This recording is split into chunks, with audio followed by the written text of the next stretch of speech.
স্বাভাবিক হতে শুরু করেছে চট্টগ্রামের পাইকারি পণ্যের বাজার। খাতুনগঞ্জের বেচাকেনা পণ্য সরবরাহ বেড়েছে, এদিকে ময়মনসিংহের বিপণী বিতানগুলোতে বেড়েছে ক্রেতা উপস্থিতি। এ নিয়ে আরও জানাতে চট্টগ্রামের খাতুনগঞ্জ থেকে যুক্ত হচ্ছেন শোয়েব রহমান ও ময়মনসিংহের গাঙ্গিনার পাড় থেকে রয়েছেন হারুনুর রশিদ। প্রথমেই শোয়েব, আপনার কাছে যেতে চাই যে খাতুনগঞ্জে আমদানি পণ্যসহ সকল পণ্যের সরবরাহ কী অবস্থায় আছে, দরদাম কেমন জানাবেন? শাফিন, চট্টগ্রামের খাতুনগঞ্জে আমরা যেটি গেল এক মাস ধরে বলছিলাম যে আন্দোলন সংগ্রামের কারণে ব্যবসায় কিছুটা ভাটা ছিল, কিন্তু এখন সেই পরিস্থিতি কিছুটা পরিবর্তন হয়েছে, ব্যবসা পরিস্থিতি স্বাভাবিক হতে শুরু করেছে। এবং আমরা এসে যেটি দেখতে পেয়েছি, গেল এক সপ্তাহ ধরে ভারতীয় পেঁয়াজের দাম পাশাপাশি বাজারে প্রচুর পরিমাণে পাকিস্তানি এবং চায়না পেঁয়াজও কিন্তু এসেছে। এবং সেই পেঁয়াজগুলো আসার মূল কারণ হচ্ছে ভারত, আপনি জেনে থাকবেন যে গেল এক বছর ধরে পেঁয়াজ রপ্তানিতে অতিরিক্ত 40% শুল্ক আরোপ করেছে, এবং সেই অতিরিক্ত 40% শুল্ক আরোপ করার কারণে ভারতীয় পেঁয়াজের আমদানি মূল্যই কিন্তু অনেকটা বেশি পড়ছে। এবং সেই পেঁয়াজ চট্টগ্রামের খাতুনগঞ্জের বাজারে এসে বিক্রি হচ্ছে 95 থেকে 97 টাকা, গেল সপ্তাহে বিক্রি হয়েছে। এবং আজকে পাকিস্তানি এবং চায়না পেঁয়াজ আসার পর থেকে সেই পেঁয়াজের দাম 2 থেকে 3 টাকা কমেছে। সেই পেঁয়াজ এখন বিক্রি হচ্ছে 92 থেকে 93 টাকায়। এবং একই সাথে পাকিস্তানি এবং চায়না যে পেঁয়াজ রয়েছে সেই পেঁয়াজগুলো বিক্রি হচ্ছে 75 থেকে 76 টাকায় বিক্রি হচ্ছে। এবং একই সাথে যদি বলি আদার বাজারে, আদা গেল কয়েকদিন অর্থাৎ চলতি মাসের শুরুর দিকে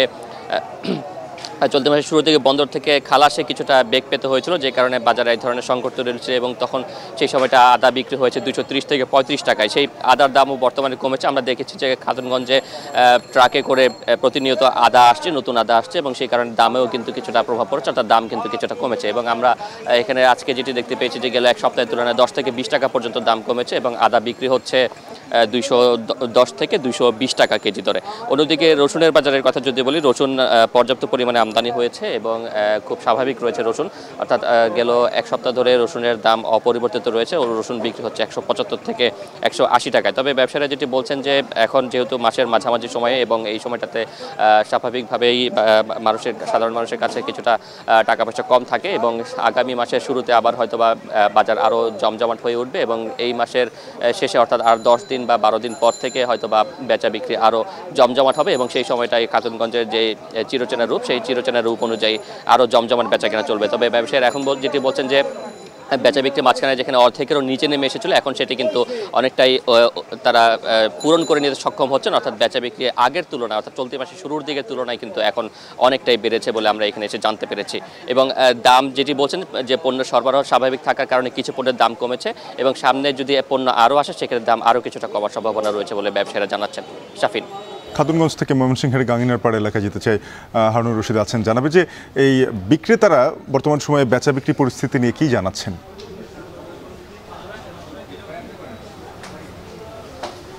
শাফিন, শিক্ষার্থীদের তীব্র আন্দোলন এবং ছাত্র জনতার গণ আন্দোলনের মুখে সরকারের পদত্যাগ, এই বিষয়ে যে সাম্প্রতিক যে অস্থিরতা গিয়েছে, সেই অস্থিরতায় কিন্তু প্রভাব পড়েছিল ময়মনসিংহের ব্যবসা বাণিজ্যে, কিন্তু এটি ধীরে ধীরে কাটতে শুরু করেছে। এবং আমরা দেখেছি যে কয়েকদিন আগেও যে বেশ কিছু দোকানপাট বন্ধ ছিল, ব্যবসা বাণিজ্যের একটি স্থবিরতা নেমে এসেছিল, কিন্তু সেই অবস্থা কিন্তু এখন আর নেই।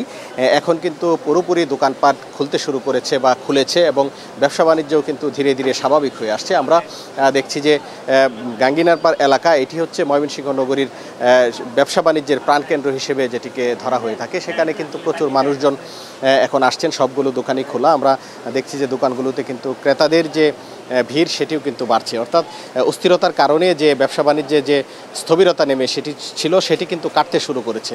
এবং দোকানপাটে কিন্তু বেচাকেনাও গত এক সপ্তাহের তুলনায় কিন্তু এখন বেচাকেনাও বেশ বেড়েছে বলে আমাদেরকে যারা ব্যবসায়ী আছেন তারা জানিয়েছেন, এবং যারা কেনাকাটা করতে আসছেন তারাও জানিয়েছেন যে এখন অস্থিরতা চলে যাওয়ার কারণে কিন্তু তারাও স্বস্তিতে কেনাকাটা করতে পারছেন, এবং তাদের যে পছন্দের যে জিনিসপত্র সেগুলো কিন্তু কিনতে পারছেন। আমরা যে জায়গাটিতে আছি এটি হচ্ছে ময়মনসিংহের একটি অন্যতম পোশাক ব্যবসা বা তৈরি পোশাকের দোকানের যে একটি মার্কেট, সেই মার্কেটে, এবং এখানে কিন্তু দেখছি যে বিভিন্ন দোকানে মানুষজন আসছেন এবং তাদের যে পছন্দের যে পোশাক সেই পোশাকগুলো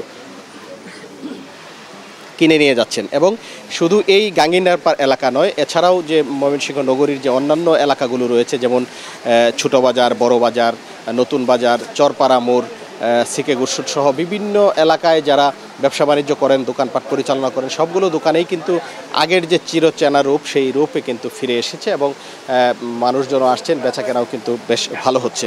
তবে গাঙ্গিনারপাড় এলাকার যারা ব্যবসায়ী আছেন তারা একটি বিষয় বলছেন যে গাঙ্গিনারপাড় রোডের পাশে যে ভ্রাম্যমান যে দোকানগুলো রয়েছে বা হকারদের যে দোকানগুলো রয়েছে সেই হকারদের দোকানগুলোর কারণে মার্কেটের বেচাকেনা।